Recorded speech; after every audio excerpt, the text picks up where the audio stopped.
I can still picture it like a clear, sharp moment that won't leave my mind. The sky over Knoxville, America, looked like a wet gray blanket, and the rain didn't fall in drops so much as it drifted down in cold sheets. A roadside restaurant sat beside the highway, its buzzing neon sign blinking like it was tired, and the parking lot shone with puddles that reflected the headlights and taillights. Near the entrance, a line of motorcycles was parked in a neat row, water sliding off their seats in chrome-like tears. A few bikers stood under the small awning trying to keep dry, their boots planted wide, their jackets darkened by the damp. They weren't loud or wild like people often imagine. They were just there, talking low, waiting out the weather, sipping coffee from paper cups, looking like men and women who had seen enough road to stop being impressed by it. Then the little girl came running. She couldn't have been older than 4. Her curls were soaked flat against her head, and her jacket was too thin for that kind of rain. Her tiny shoes slapped the wet pavement as she sprinted across the lot, slipping once and catching herself with a sharp little gasp. Her face was red, not from the cold but from crying so hard her breath kept hitching. She didn't look left or right. She didn't scan for help like most kids would. She ran straight at the bikers as if she already knew they were the only ones who would move fast enough. When she reached them, she grabbed the leg of the biggest man in the group with both hands like she was afraid the world might pull him away. "They're hurting my mama!" she yelled, her voice thin but fierce, loud enough to make people by the door stop and stare. The man she clung to wore a black vest over a dark shirt, and his calm eyes were the kind that didn't waste motion. His name was Darius Cole. He was holding a paper cup of coffee, but when the girl shouted, his hand froze midair like someone had snapped a picture. At first, he looked at her the way a stranger looks at a child who has run up too close, concerned, careful, almost unsure what to do. But the girl's panic wasn't the kind that could be ignored, and the fear in her face made something tighten along his jaw. Around him, the others shifted, their boots scraping slightly, their attention turning sharp. One of the women bikers, Tessa Lane, stepped closer, her eyes scanning the lot, as if she expected trouble to pour out of the rain. Darius lowered the coffee slowly and crouched so his face was level with the girl's. He didn't grab her hands or pry her off him. He just let her hold on. "Hey," he said, low and steady, as if he could lend her his calm. "Breathe. You did the right thing coming here." The girl's chest rose and fell in quick jumps, her mouth open like she couldn't find enough air. Darius kept his voice gentle but firm. "What's your mama's name, sweetheart?" he asked. It was a simple question, but it sounded like it mattered more than anything else in that moment. The girl sniffed hard and wiped her nose with the back of her hand. "Marin," she said, and then she said it again like repeating it would make it real. Marin Cole. The name hit Darius like a fist to the ribs. For a full second, he didn't move at all. The rain kept ticking on the bikes and the awning, the neon sign kept buzzing, and the world seemed to carry on while his body forgot how. His eyes dropped to the girl's face, and he searched it like he was staring at a picture that had been lost for years, and somehow landed back in his hands. Tessa noticed the change and leaned in closer, her voice softer than before. "Darius?" she said, not as a question but as a warning, like she could sense a storm inside him rising higher than the one in the sky. Another biker, a broad man named Calvin Rook, took a step toward the door, his head turning as if he could hear shouting through the glass. A younger woman biker, Juno Riaz, pulled her hood up and looked around for a phone, already ready to call for help if it turned into something worse. The group had that quiet kind of teamwork that doesn't need orders. They could tell something was wrong, and they could tell this wasn't just a random kid needing a stranger. Darius swallowed once like the name had filled his throat. He forced his face to stay calm because the girl was watching him closely, even though she was tearing up. "Okay," he said slowly. "Okay, Marin Cole." He held her gaze and asked the next question gently, but his eyes had changed. "What's your name?" The girl hesitated as if she wasn't used to people caring. Then she said it, quick and small, "Lila." She wiped her wet cheek again and added, almost like a rule she'd learned, "My daddy left when I was born." At that, Darius's expression cracked for the smallest moment. Not into anger, yet into something sadder and heavier. If anyone in that parking lot had been close enough, they would have seen the way his hands trembled before he curled them into fists and forced them still. He didn't argue with her. He didn't correct her. He just nodded once, like he accepted the weight of those words. The rainwater slid off his hair and down the side of his face, and for a second, it looked like he might be crying too, even though his eyes were dry. "All right, Lila," he said, voice steady again. "Show me where your mama is." Lila's grip tightened on his leg, and she lifted her arm with a shaking finger toward the restaurant door. "Inside," she said, and the way she said it carried fear, like the word was a dark room. Through the glass, the warm lights of the restaurant glowed, and shadows moved behind the windows, but the rain and glare made it hard to see clearly. Still, there was something in the air, an ugly tension that didn't match the sound of forks and plates. Darius rose from his crouch in one smooth motion, like a man stepping into a fight he didn't choose but would not avoid. He looked down at Lila and said, "Stay right by me, okay?" And she nodded fast, trusting him with the kind of trust a child only gives when she has no other choice. Tessa stepped closer to Darius's shoulder. "Do you want me to call the police now?" she asked quietly. Darius didn't answer right away. His eyes were fixed on the door, on the bright warmth beyond it, on whatever was happening to Marin in there. The name Marin Cole was still ringing in his head like a bell he couldn't shut off. He nodded once tight. "Be ready," he told Tessa, and his voice sounded like it was coming from a deeper place than normal speech. Calvin and Juno moved without being told, spreading out, watching the entrances, reading the faces of people coming and going. And then, with rain dripping from his jacket and a 4-year-old girl holding his hand like it was a lifeline, Darius Cole walked toward the restaurant door as if the whole world had narrowed to one thing: getting to Marin before the damage became something no apology could ever fix. The door to the restaurant swung open with a soft chime, and warm air rushed out like a blanket pulled over cold shoulders. It carried the smells of fried chicken, hot coffee, and sweet syrup, mixed with the sharp scent of wet coats. Darius Cole walked in first, his boots leaving dark prints on the tile. Lila's small hand was locked around 2 of his fingers, so tightly that her knuckles looked pale. Behind them, the bikers followed in a loose line, Tessa Lane on the left, Calvin Rook and Juno Reyes drifting to the sides the way people do when they're making room for something they might need to act fast on.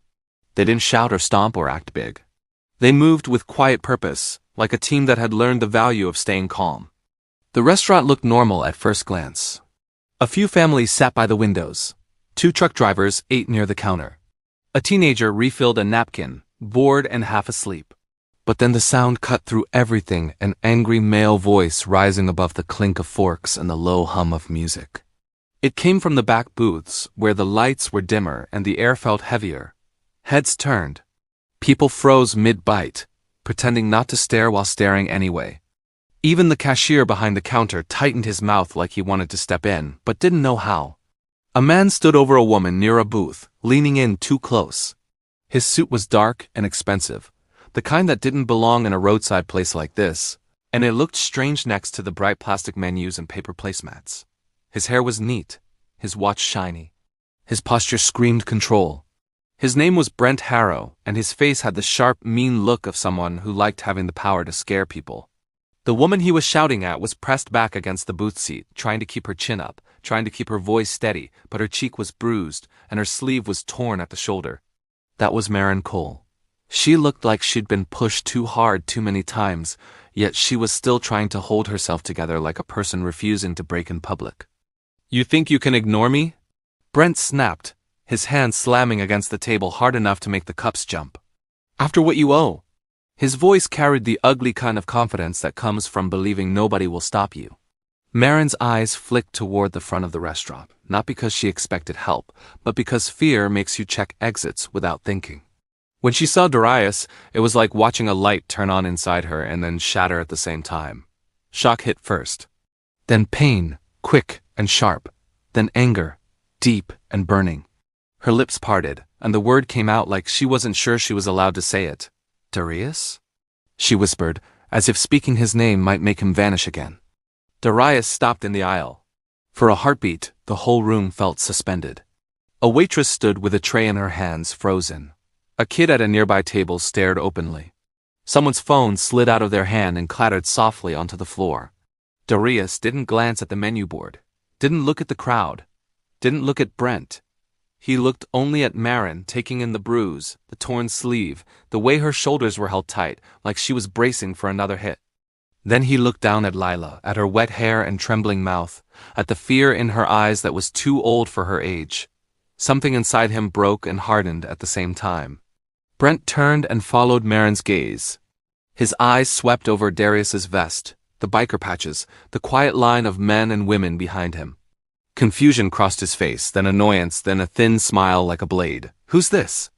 Brent asked, as if Darius were a waiter who had walked into the wrong section. Tessa Lane stepped to the side without rushing, her palms open as she guided a couple near the counter farther away. "Sir," she told the cashier softly, "call an ambulance if you need to. Just give space." Her voice wasn't threatening, but it made people listen.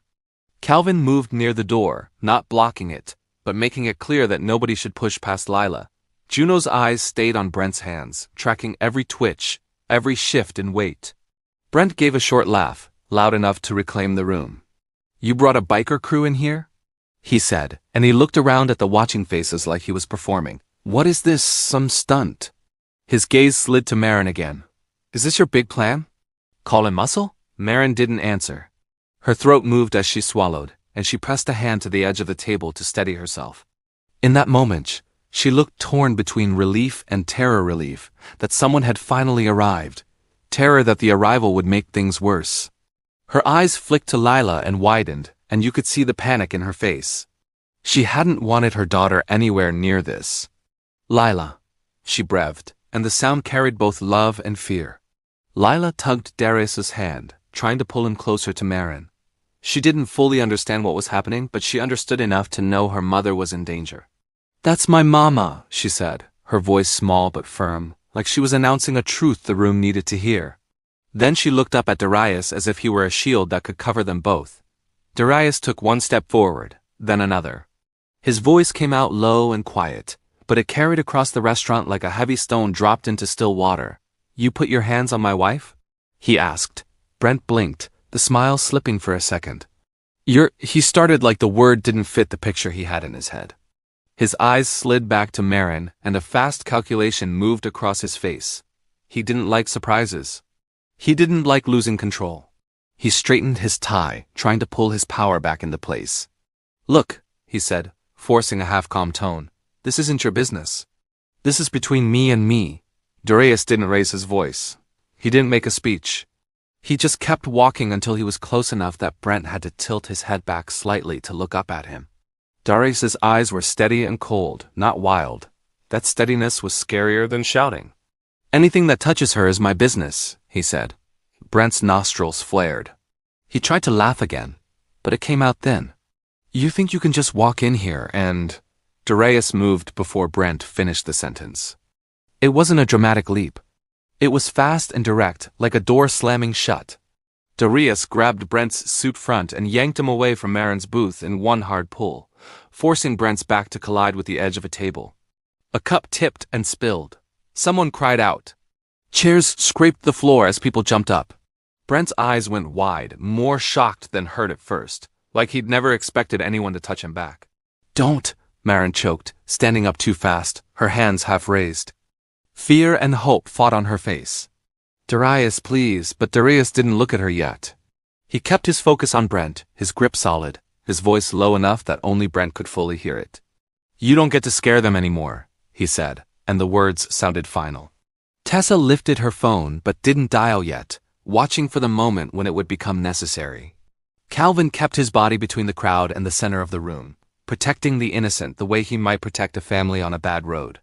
Juno's eyes stayed on Lila now, making sure the child didn't slip free and run closer. The restaurant felt like it had turned into a different place entirely, a place where every breath mattered and every second carried weight. And in the middle of all that noise, Lila stared up at Darius with a face full of confusion and wonder, as if she couldn't understand why this stranger looked like he belonged to her, like he was made of the same storm she had been born into. Brent Harrow's knees hit the tile with a dull thud, and his voice turned small in a way that shocked the whole room.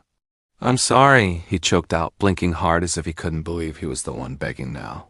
His suit was wrinkled, his neat hair ruined, and one side of his face was swelling fast. He looked up at Marin Cole like a man staring at the edge of a cliff.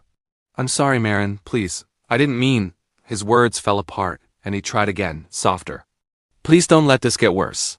A second earlier, Darius Cole had still been moving like a storm, all tight shoulders and hard breath, like years of anger had finally found a door to break through. Now he had Brent by the shirt collar, holding him up just enough to make him speak the apology out loud. Darius's jaw was locked, and his eyes were flat and cold, but his hands had stopped swinging. That pause was loud in its own way, because the whole restaurant had been holding its breath. Plates lay broken near a table leg, a cup was spilled across a menu, and a chair sat on its side like it had been kicked by fear itself. Somewhere near the counter, a woman whispered, "Oh my God," as if she was watching a movie and couldn't look away. Marin stood by the booth, shaking, one hand pressed to her bruised cheek. Her eyes looked tired, not just from tonight, but from too many nights like it. She had shouted for Darius to stop, her voice cracking, yet she hadn't run. She stayed rooted to the floor, like leaving would mean losing the last bit of control she had over her own life. When she saw Brent begging, her expression didn't turn soft right away. It turned carefully. She looked at him, then at her daughter, then at Darius, as if she was counting the cost of every choice in real time. Lila clung to Darius's leg, crying, but also staring so hard it seemed like her tears didn't stop her from noticing anything. Her little fingers squeezed the leather of his vest, as if it were the only solid thing left in a room full of shouting and falling objects. She didn't understand the adult words, but she understood the shape of danger. She understood that her mother had been cornered, and she understood that this tall stranger had stepped in like a wall. Every time someone gasped, she flinched, and every time Darius shifted his weight, she tightened her grip like she was afraid he might vanish. Tessa Lane had moved between the fight and the rest of the diners, her arms slightly out, guiding people back without pushing them. "Step away," she told a man with the phone raised, her voice calm but firm. "Give them space." A restaurant manager named Wade Simmons hovered near the counter, pale and angry, torn between wanting to protect his place and not wanting to get hurt. A waiter had already run toward the kitchen phone, his shoes squeaking on the tile. The whole room had that strange, buzzing silence that happens when everyone is afraid, even if nobody wants to admit it. Brent slid down from Darius's grip and curled on the floor, coughing and holding his ribs. In that position, he didn't look powerful at all. He looked small, like the kind of man who feeds on fear until someone finally refuses to be afraid. Darius stood over him for a second, chest rising and falling, hands open now, like he was forcing himself to prove he could stop. His eyes flicked to Marin again, and that was when the cold in his face turned into something rougher: pain, regret, longing, all mixed together and hard to name. "Enough," Marin said, and the word landed like a door closing. She took a step forward, but not close enough to be in reach. Her voice was steady, even though her body was not. She looked down at Brent, and then looked away like she didn't want his face to live in her mind anymore. "You're done," she told him. Then, after a beat that made people lean in without meaning to, she said something nobody expected. "I forgive you." A wave of shocked sound went through the restaurant, little gasps, quick whispers, someone muttering, "No way." Forgive him? After all of that? Marin didn't forgive him because he deserved it. Her eyes said that clearly. She forgave him like a person tossing a heavy stone out of a bag, not because the stone was good, but because carrying it was ruining her back.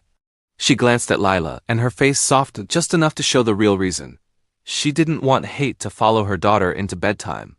She didn't want fear to move into their house like a permanent guest.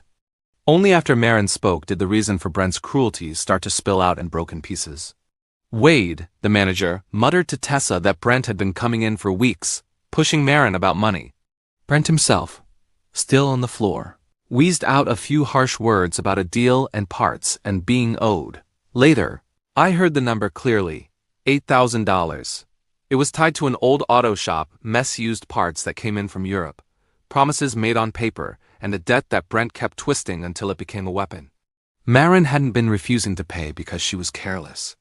She'd been refusing because the debt wasn't clean, and she wouldn't let her daughter's life be ruled by a bully's math. Sirens arrived before the room could settle.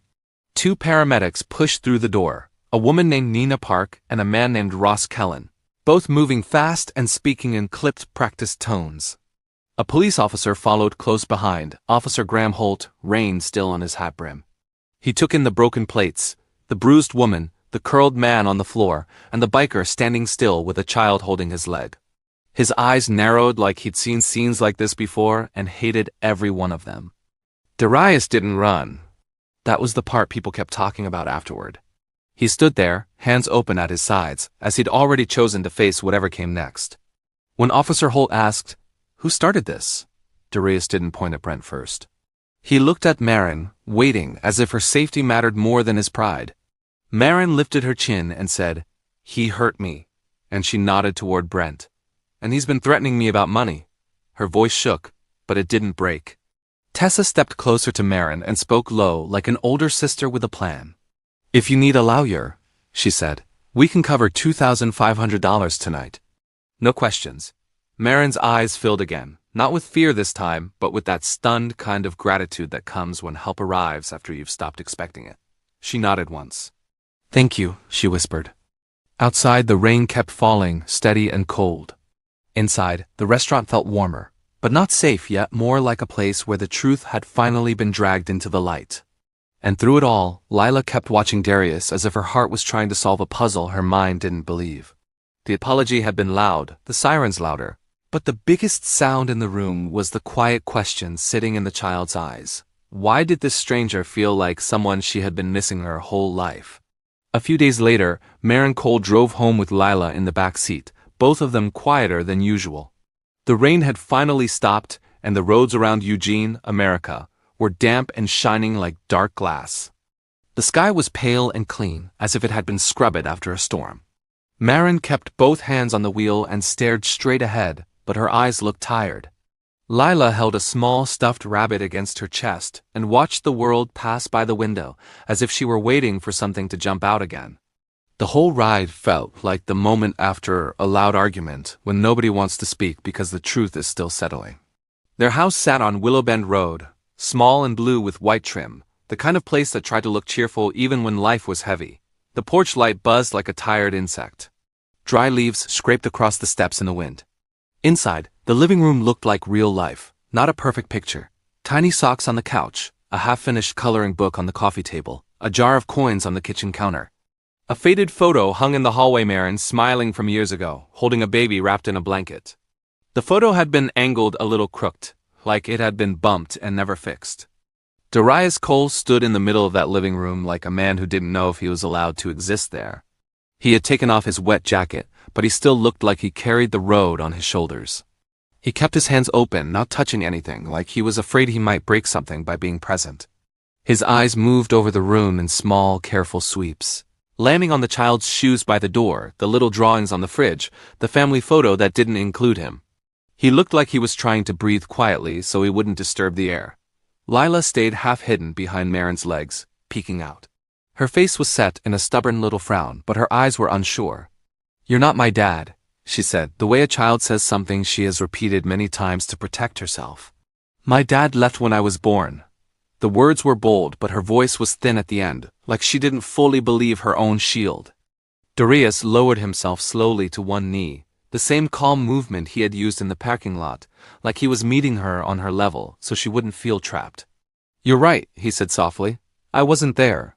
And I hate that." He didn't argue with her, didn't rush to claim her. He just accepted the hurt, as if he had carried it long enough to know it belonged to him. Maren crossed her arms, her mouth tight. She looked torn between anger and relief, between wanting to push him out and needing answers that had been missing for years. "Then tell her the truth," she said, her voice shaking in a controlled way. "The whole truth. No more half stories." Her eyes held his like a challenge. "If you're going to stand in this house, you don't get to hide." So Darius told it straight. He spoke about a man named Silas Crow, an enemy from his past who had smiled in public and struck in private. He explained how Silas had built lies like a trap, false accusations, paid witnesses, paperwork that looked real enough to lock a man away. Darius said he'd been pushed into a cell and turned into a number, and that shame had wrapped around him like chains. He admitted he thought staying silent would protect Maren and the baby from the stain of his name. "I didn't call because I was scared. You'd lose everything," he said, voice low. "I thought I was protecting you, but I was just disappearing." Maren's eyes filled and her anger flickered into grief. "I paid $1,200 to keep the lights on that first winter," she said, almost whispering, like the number was still stuck in her throat. "I worked extra shifts. I sold my ring. And I told Lila you were gone because I couldn't stand watching her wait at the window every day." She blinked hard, and one tear finally slipped down, fast and quiet. Lila's frown wobbled. Prove it, she whispered, and the words sounded like a plea more than a demand. Darius reached into his pocket and pulled out a tiny silver charm shaped like a star, worn smooth at the edges. Your mama bought this when she was pregnant, he said. I kept it the whole time. It was my reminder. The one thing I refused to lose. Marin covered her mouth, eyes wide. I thought you lost that, she breathed. Darius shook his head once. I never did. Layla took one slow step forward, then another, as the floor might change under her feet. Her eyes were bright with tears she didn't want to let fall. If you're really my dad, she said, voice trembling, then hug me. Darius opened his arms carefully, like it hurt to move them, like he was scared she would change her mind. Lila walked into him and pressed her cheek to his chest. For a moment she stayed stiff, and then she softened, melting into the hug as if a knot inside her had finally come undone. I found you, she mumbled into his shirt, crying. Darius held her like she was something precious he couldn't believe was real. His shoulders shook as he whispered back, No, baby. You saved me.